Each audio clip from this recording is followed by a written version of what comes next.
दोस्तों, polynomials mathematics की दुनिया का एक बहुत जाना माना नाम है। इसे हम अलजेब्रा ब्रांच के अंतर्गत स्टडी करते हैं। पॉलिनोमियल्स की डेफिनेशंस और इसके टाइप्स हम आपको डिस्क्रिप्शन लिंक में दे देंगे, या फिर आप चाहें तो आई बटन पर जाकर के उसे पहले चेकआउट कर सकते हैं। और इसके क्वाड्रेटिक पॉलिनोमियल के बारे में इंफॉर्मेशन हम आज स्टडी करने वाले हैं।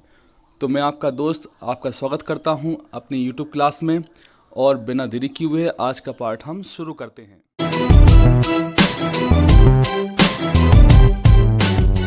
इम्पोर्टेंट कॉन्सेप्ट है क्वाड्रेटिक पॉलिनोमियल के जीरोस और उनके कोएफिशिएंट्स के बीच में रिलेशनशिप दिखाना। मैं आपको पहले बता दूं, क्वाड्रेटिक पॉलिनोमियल ये आपके सामने स्टैंडर्ड फॉर्म में लिखा हुआ है, जो है ax² + bx + c। अब इसमें a b c जो रियल नंबर्स हैं उनको कहा जाता है कोएफिशिएंट्स।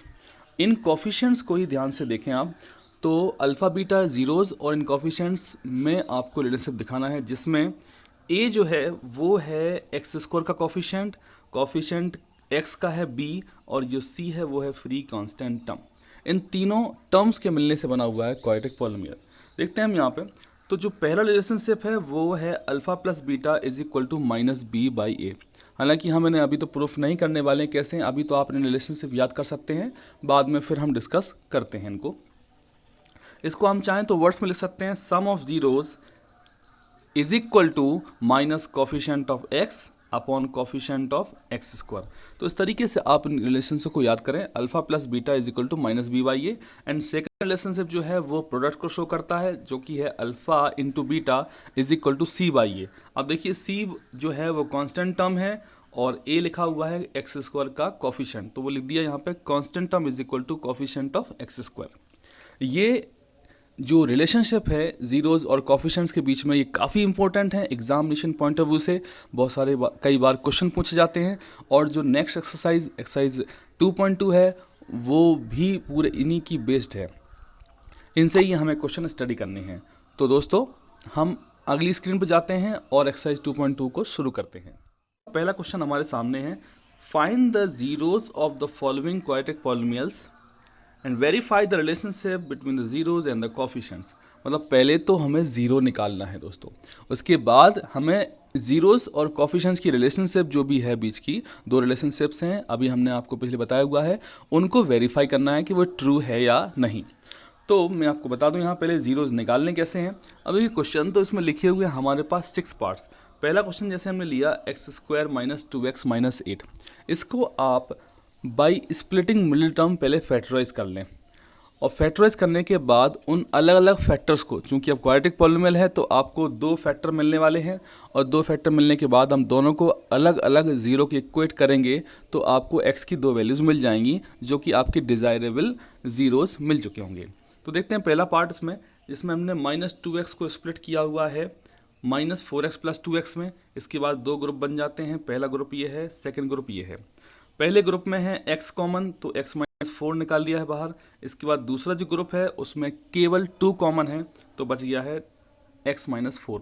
इसके बाद फ्रेंड्स, दोनों ही ग्रुप को आप ध्यान से देखेंगे तो पता लग जाएगा कि x - 4 इन दोनों में एक कॉमन फैक्टर जो कि बाहर लिया जा सकता है। हमने x - 4 को कॉमन लिया, तो बचेगा आपका ये वाला x और ये वाला +2।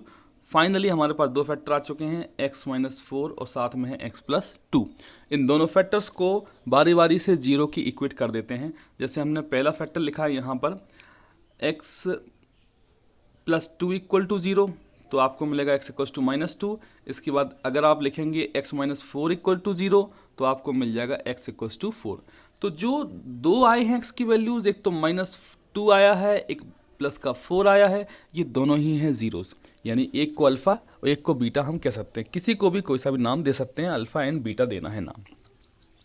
इसके बाद दोस्तों आधा क्वेश्चन तो सॉल्व हो गया है।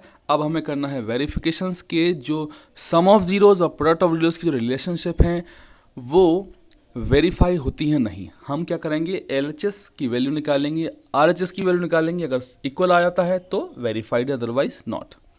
तो शुरुआत करते हैं हम पहली relationship alpha + beta = minus coefficient of x and upon करते हैं कोफिशिएंट ऑफ x²। तो सम ऑफ जीरोस तो -2 + 4 है, -2 में 4 को ऐड किया तो आपको मिल जाएगा 2। इसके बाद कोफिशिएंट ऑफ x, तो आप देख सकते हैं ये आपको रिलेशनशिप यहाँ से मिलेंगे जो क्वेश्चन में स्टैंडर्ड फॉर्म में लिखे हुए हैं। कॉफिशेंट ऑफ एक्स -2 है, जो आप देख सकते हैं यहाँ लिखा हुआ कॉफिशेंट ऑफ एक्स है -2, और कॉफिशेंट ऑफ एक्स स्क्वायर यहाँ पे मेंशन नहीं किया गया है, मतलब आपको 1 लेना है। तो हमने इन वैल्यूज़ को पुटअप किया तो भी आपको मिल जाना है 2। तो ये क्या LHS और RHS इक्वल आ गए हैं, मतलब जो रिलेशनशिप है वो वेरीफाई हो चुकी है, इसलिए हमने यहाँ पर मेंशन कर दिया है। इसके बाद एक रिलेशनशिप और भी है जो प्रोडक्ट ऑफ जीरोस को शो करती है। Relationship alpha into beta equals to constant term upon coefficient of X square. जब आप LHS में वैल्यू पुटअप करेंगे अल्फा बीटा के तो ये मिलेगा -2 into 4 which becomes -8, and there after आप RHS में आएंगे तो कांस्टेंट टर्म ये देखिए यहाँ पर लिखा है -8, यहाँ पुटअप कर दिया, and coefficient of X square 1 है, जब इनको सॉल्व करेंगे तो -8 मिलेगा। कहने का मतलब ये है कि दोनों LHS और RHS इक्वल आ चुके हैं, मतलब गिवन प्रॉपर्टी हो गई है वेरीफाइड। तो दोनों की दोनों relationship alpha plus beta and alpha into beta दोनों के दोनों वेरीफाई हो जाते हैं। अब जाते हैं नेक्स्ट पार्ट की ओर। अभी फ्रेंड्स बिल्कुल वैसा ही है जैसा कि प्रीवियस पार्ट किया है हमने सॉल्व, बस वैल्यूज़ चेंज हो गई हैं, जीरो जो बनेंगे वो दूसरे चेंज हो जाएंगे। क्वेश्चन है 4s square minus 4s plus 1। अब देखिए यहाँ जो वेरिएबल है वो है s, कोई फ़र्क नहीं पड़ता x y है या z है या s है, हम उसको सॉल्व कर ही लेंगे। ये स्टैंडर्ड फॉर्म में लिखा हुआ है। स्टैंडर्ड फॉर्म लिखने का मतलब है कि पहले पावर 2 वाला टर्म पहले होगा, फिर होगा पावर 1 वाला टर्म, और उसके बाद लिखा होगा कांस्टेंट टर्म। तो फ्रेंड्स हमने इसको स्प्लिटिंग मिडिल टर्म किया, -4s को स्प्लिट किया तो मिला है -2s। इसके बाद इनको फैक्टराइज कर लिया है, ये यहाँ पर आ गया है, कॉमन लेने के बाद -2s -1 एंड अगेन 2s -1। आप सॉल्यूशन चेक कर सकते हैं। इसके बाद इन दोनों ही फैक्टर्स को बारी बारी से ज़ीरो के इक्वेट करेंगे। जब दोनों के इक्वेट करेंगे तो ट्रांसपोज करने के बाद हमें 2 जीरोज मिल जाएंगे, एक मिलेगा 1/2 और दूसरा भी सेम ही फैक्टर है, इस वजह से वो भी बन जाएगा 1/2। दोनों ज़ीरोज़ को नाम दे सकते हैं हम अल्फ़ा एंड बीटा, और इसके बाद सम ऑफ ज़ीरोज़ और प्रोडक्ट ऑफ ज़ीरोज़ को वेरीफाई करने की प्रोसेस आगे बढ़ाते हैं। दो रिलेशनशिप है alpha plus beta -b/a and alpha into beta c/a। इन दोनों में ए बी सी की values alpha beta values put up करेंगे LHS और RHS में। जैसे देखिए यहाँ पे ABC, तो A का वैल्यू 4, B का वैल्यू -4 एंड C का वैल्यू 1।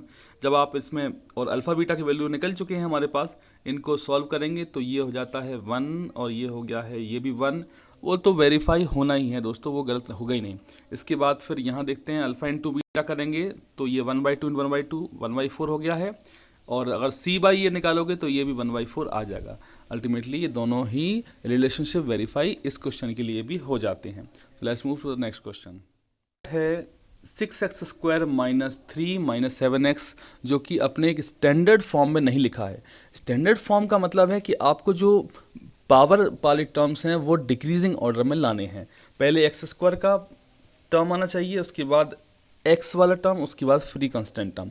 तो जो हमने इसको थोड़ा सा चेंज कर दिया है यहाँ पर और लिख दिया है स्टैंडर्ड फॉर्म में। इसके बाद हम करेंगे इनका factorisation by using splitting middle term property, और हमने यहाँ 7x को स्प्लिट किया, -9x प्लस 2x कर लिया है।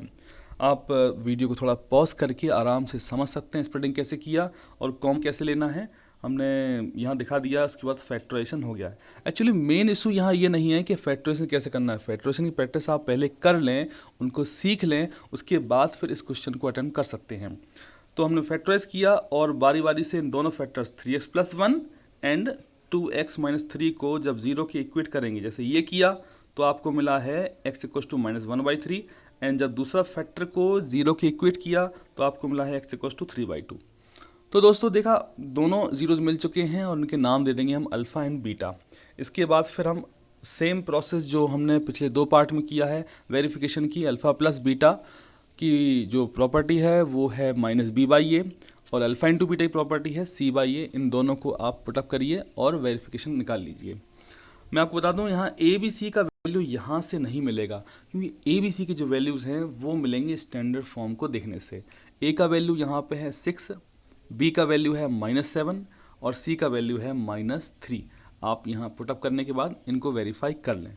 सो अब हम ज़्यादा टाइम नहीं गवाते हुए अगले बढ़ते जाते। थोड़ा डिफरेंट है दूसरे क्वेश्चन से, उसमें लिखा हुआ है 4u² + 8u। एक्चुअली वेरिएबल जो है वो है u यहाँ पर, बट आप देखेंगे यहाँ से तो पता लगेगा इसमें कांस्टेंट टर्म है ही नहीं।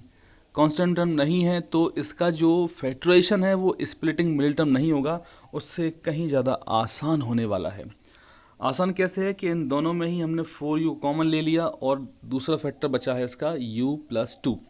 अब देखिए हमारे पास दो फैक्टर आ चुके हैं, एक 4u और एक है u+2। इन दोनों को बारी बारी से जीरो के इक्वेट करें। इस लाइन को देखेंगे तो समझ में आएगा आपको।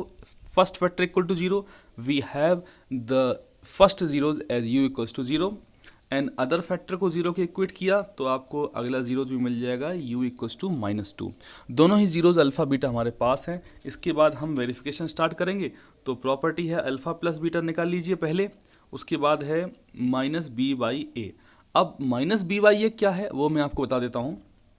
स्टैंडर्ड फॉर्म में वैसे ये लिखा हुआ है यहाँ पर, पावर 2 वाला टर्म पहले है, पावर 1 वाला टर्म उसके बाद है, और कांस्टेंट टर्म तो गिवन ही नहीं है। इसमें a की वैल्यू जाएगी 4, b की वैल्यू है 8 और c की वैल्यू, आप जब है नहीं c तो c की वैल्यू लेंगे 0। इसमें आप ये देख सकते हैं यहाँ पे अल्फा प्लस बीटा का वैल्यू आया है -8/4 सॉल्व करके, सॉरी 2 आ गया है, माइनस का 2 आया इसमें।